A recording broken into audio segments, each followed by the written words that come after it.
com direito internacional, ciências sociais, que mostram que realmente, e eu estou convencido disso, olha, eu falo isso aqui sem nenhuma ironia, por favor, acreditem na sinceridade do que eu estou falando.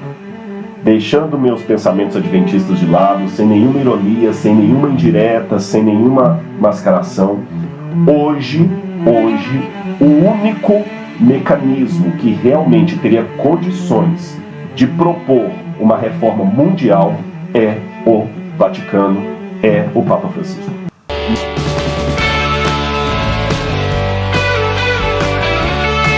As ideias da modernidade líquida, apontava Bauman, é aquela ideia que assim, eu amo a humanidade, mas odeio meu semelhante. Né? Eu pego uma bandeira pelos jovens da África, mas eu odeio meu vizinho. Então, quer dizer, é muito isso aí. E o Bauman falou, eu tenho uma esperança. Foi uma das últimas coisas que ele falou em vida.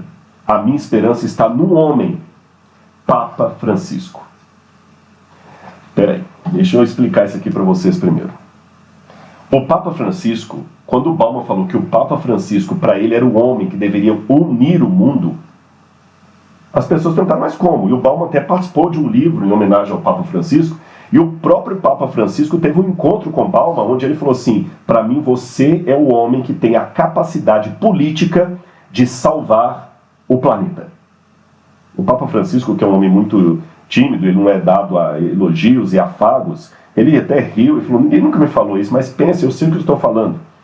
Deixa-me colocar que o Papa Francisco ficou tão impressionado com o que o Bauman falou, que depois ele mandou comprar os livros do Bauman, leu, e muitos discursos do Papa Francisco, do Bertoglio, do Bispo Bertoglio, ele é baseado no que o Bauman falou.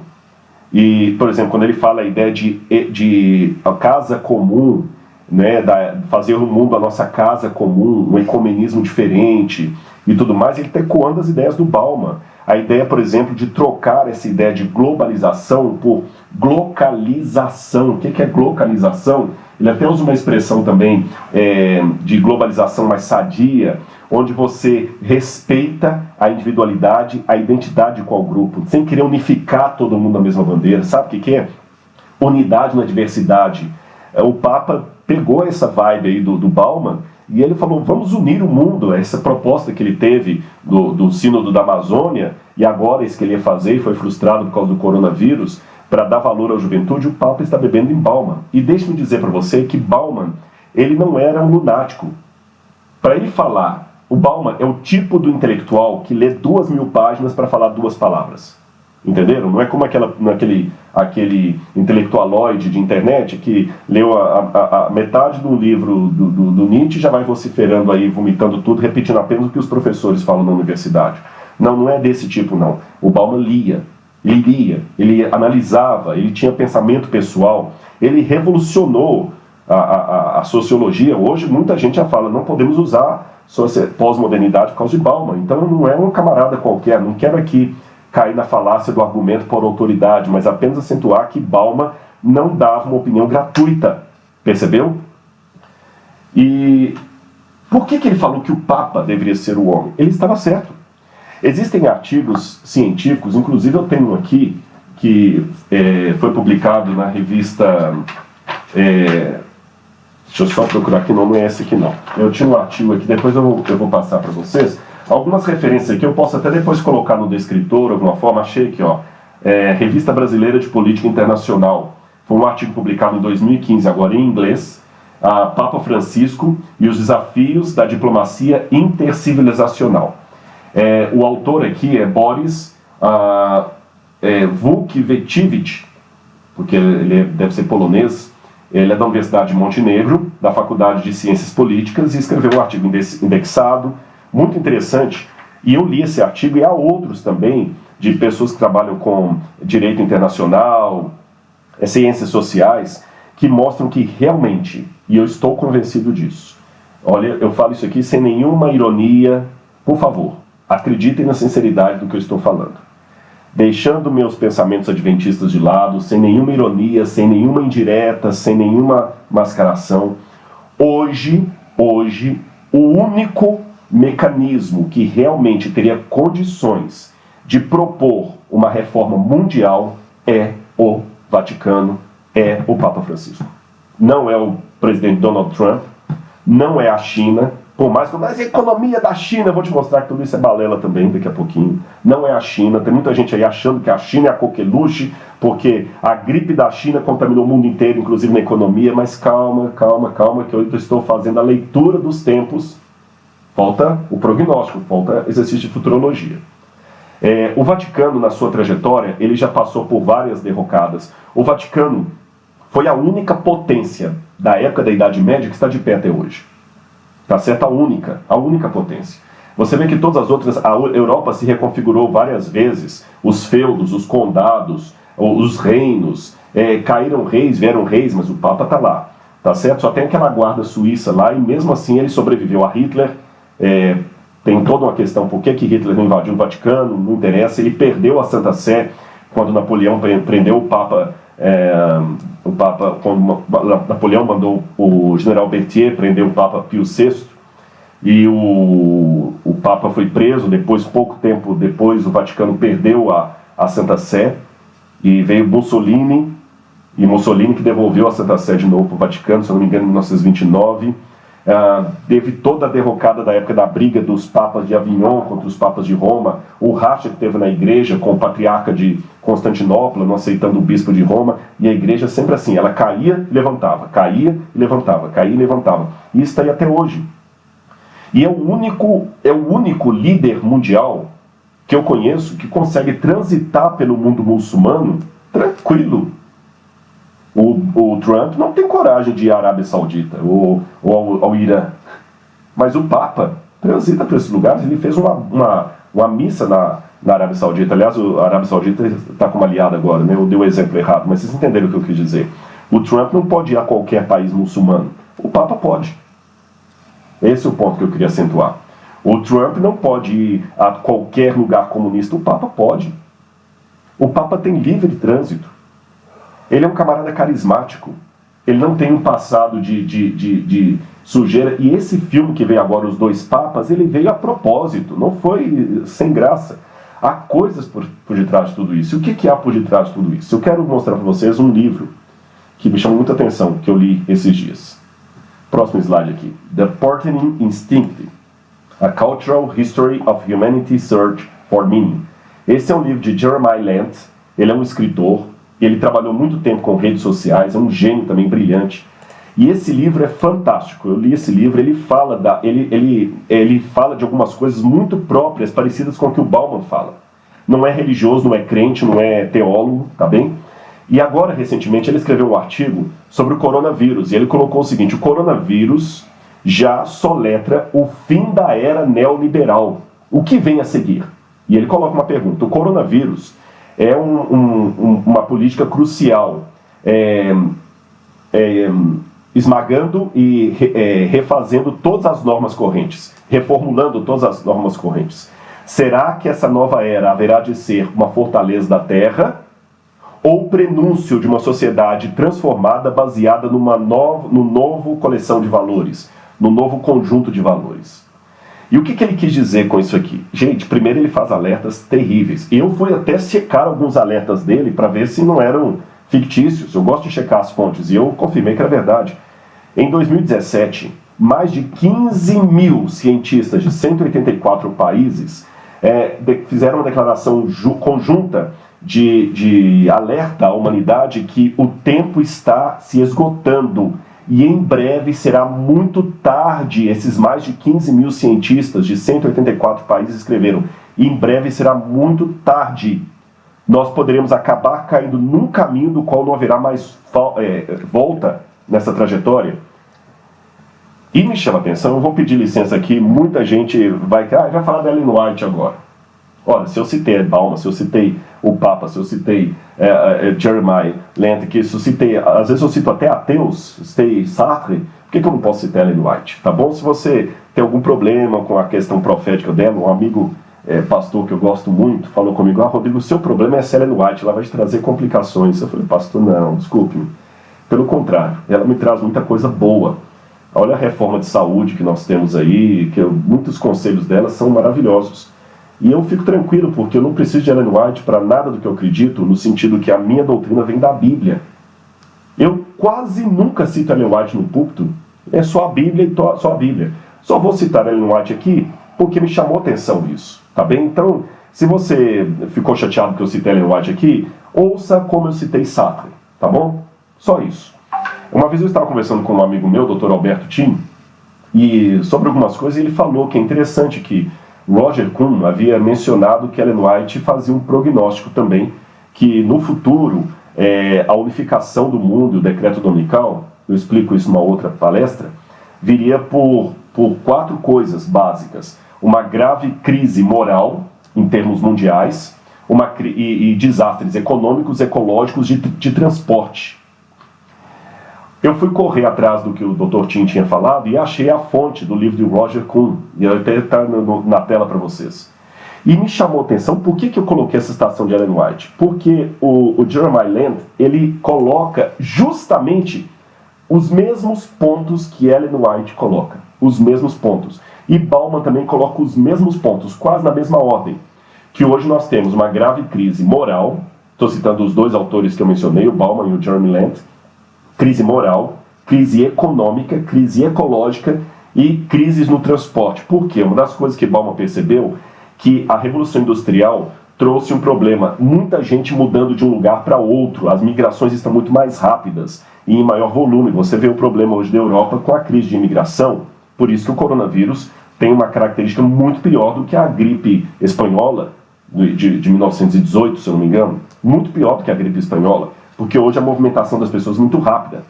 E a economia também está em crise. Olha que interessante isso aqui. Isso é o Jeremiah citando também. Dos 2.153 bilionários que tem no mundo, eles têm mais riqueza do que 4,6 bilhões de pessoas.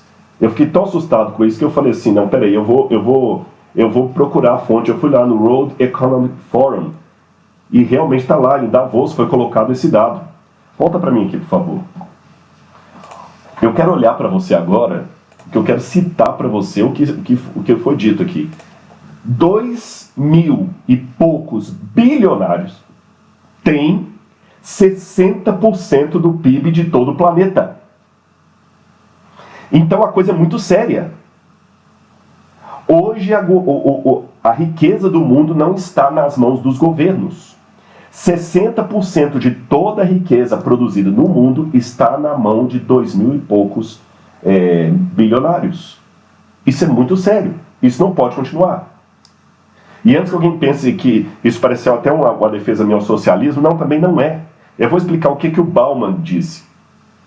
E o Jeremiah Land também fala a mesma coisa. O mundo antes vinha toda aquela ideia de economia à base de escambo e tudo mais. Aí com a vinda da burguesia, nasceu o capitalismo.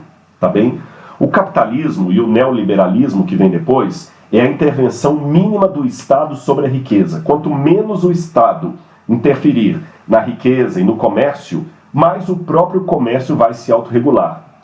A Igreja Católica ensinava muito a ideia de ter um paraíso, o céu e tudo mais, e a penitência na terra. Mas os protestantes, quando nasceram, Max Weber está aí, eles entenderam que o capitalismo seria a chave que os tiraria do catolicismo. Então muitos protestantes, Lutero mesmo falava muita coisa a favor da economia e tudo mais, a Alemanha ali e tal, começa a endossar o capitalismo. E o capitalismo, junto com a Revolução Industrial, parecia ser o salvador da pátria.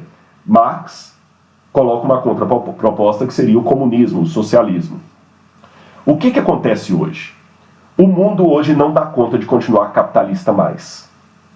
O neoliberalismo está com os dias contados. E como o Jeremiah falou ali, o coronavírus pode estar prenunciando o fim do neoliberalismo. Por quê? Porque agora vai dar um crash em cadeia nas bolsas de valores, que as pessoas vão ver que não dá mais para confiar 60% da economia do planeta na mão de 2.000 pessoas. Por outro lado, o socialismo também não corresponde a isso, porque todas as potências que se tornaram socialistas, União Soviética, Moçambique, Cuba e outras mais, se mostraram um fracasso. Você nunca viu um americano fugindo a nado para Cuba, mas você viu um monte de cubanos fugindo a nado para os Estados Unidos. Você nunca viu um alemão que estava do lado de cá do muro fugindo para a Alemanha Oriental. Você via alemães da Alemanha Oriental tentando fugir para o Ocidente. Então acho que só esse dado já mostra que se o comunismo fosse uma coisa boa, nós teríamos pessoas que viviam no regime capitalista fugindo para países comunistas e não o contrário. Então o comunismo também não dá conta mais da realidade. Mas o capitalismo neoliberal também está com seus dias contados. Não é uma questão da opinião do Rodrigo, gente. Não é uma questão que eu quero. É uma questão de um outro jeito. Ó, só para vocês terem noção, eu fui pesquisar os dados lá no World Economic Forum e eu descobri que em 2018, esses 2.000 e poucos bilionários detinham 50% da economia mundial. Quer dizer que em um ano, eles subiram 10% do PIB mundial para a mão deles. Só o Jeff Bezos, que é o dono da Amazon, que é o homem mais rico do mundo, ele conseguiu em 2019 a bagatela de 1,2 trilhão de dólares. Um homem sozinho ficou 1,2 trilhão de dólares mais rico. Mais rico. O Brasil agora está levantando 90 bilhões para ajudar no coronavírus e tudo mais, e o governo está preocupado como é que ele vai pagar essa conta depois. Imagina, um homem sozinho tem muito mais dinheiro do que o governo está liberando agora para o coronavírus. Ele tem mais dinheiro do que a economia de muito país. 69 das 100 maiores economias do mundo são megacorporações. Então o mundo não pode ficar refém dessas pessoas. Os políticos estão desacreditados e quem está dando as cartas são esses 2.000 e poucos ricos. Isso não tem nada a ver com Illuminati, viu? Esquece aquilo ali. Não tem nada a ver com Illuminati. Mas é uma coisa que eu estou dando os dados para vocês aí. Depois você pode reassistir a live também, que ela vai ficar aí na plataforma, e você anota lá e vai nos links. Agora, eu quero fazer um prognóstico. O mundo hoje está da seguinte maneira, pessoal. Imagine uma casa, é uma parábola que eu, Rodrigo, estou criando para você entender. Já estou quase terminando, viu? Imagine uma casa onde você tem 5 crianças bem travessas, brincando sozinhas e correndo, e uma casa que está cheia de estilete, de faca e arma de fogo municiada. E nenhum adulto para tomar conta dessas crianças. Você já imaginou o perigo? Repito a minha comparação. Uma casa com 5 crianças bem travessas, sozinhas, correndo, brincando, e dentro dessa casa tem objetos cortantes, tem arma municiada e ainda material inflamável e fósforo. Que perigo, não é? O que você precisaria numa casa dessa? Um adulto urgentemente para tomar conta dessas crianças. Ótimo. Se você entendeu essa parábola, você entenderá o que está acontecendo no mundo hoje. Nós temos 5 crianças que estão no mundo soltas, perigosas, e não tem quem as controle. Uma dessas crianças é a internet. Quem controla a internet? Você pode colocar na internet um vírus que pode apagar dados de bancos do mundo inteiro. Um hacker mal intencionado aí pode arrebentar com a economia do mundo na internet. E quem é a pessoa que controla a internet em nível mundial? Ninguém, nem Estados Unidos. Economia. A economia está bem especulativa. Você vê, cai a Bolsa de Valores de Tóquio, você pode fechar sua fábrica amanhã porque caiu a Bolsa de Valores em Hong Kong. Você vê, teve um problema lá na China, afetou o mundo inteiro. Hoje não adianta você fazer bem o exercício de casa, porque afeta o mundo inteiro. Até superpotências como os Estados Unidos estão sendo afetados. Agora nós já temos quase 10% da população americana desempregada agora, nos últimos 2 meses, por causa do coronavírus. Quem controla a economia do mundo? Quem controla a ecologia do mundo? Não quero entrar em polêmica aqui. Eu respeito muito o nosso presidente Bolsonaro, e meu papel aqui não é falar sobre política, mas quando ele falou a Amazônia é nossa, ponto, não é bem assim. A Amazônia é do Brasil, mas ela não é do Brasil. Porque se nós acabarmos com a Amazônia, o mundo inteiro apaga. Gente, ó, mostrou, a China não cuidou bem do vírus dela lá, eu estou preso na minha casa por causa da China. Nunca fui à China.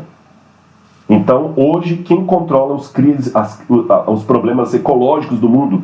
Não adianta nacionalismo. Aliás, uma das coisas que o Obama fala é que nós temos hoje uma globalização vivendo junto com o nacionalismo ultraconservador, mas os dois estão brigando, porque a Coca-Cola está no mundo inteiro, mas os Estados Unidos são protecionistas, então rebenta com o mundo inteiro. Então, hoje, você não pode ter nem nacionalismo, nem globalização, tem que ser glocalização. Essa palavra que eu mencionei aquela hora, mas acabei não explicando, é um neologismo que já está constando nos dicionários, que é a mistura de 2 palavras inglesas, global e local, que é igual em português, global e local. Glocalization, glocalização.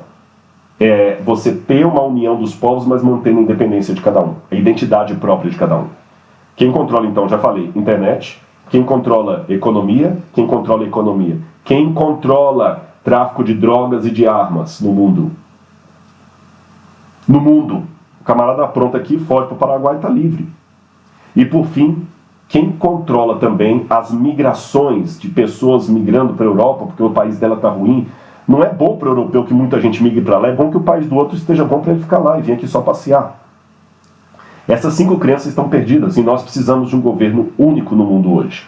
E vários autores, Yuval Harari, o próprio Bauman e outros que eu poderia citar para vocês aqui, Sam Altman, eu citei vários aqui, ó, o Elon Musk do Vale do Silício, o Mark Zuckerberg, que é um camarada também muito inteligente. Todos esses falam, gente, o mundo tem que ter um governo único, não tem como. Não tem como. Nós vamos para um governo único. Se não tivermos um governo único que mantenha a independência dos países e regule isso aqui, nós vamos falir.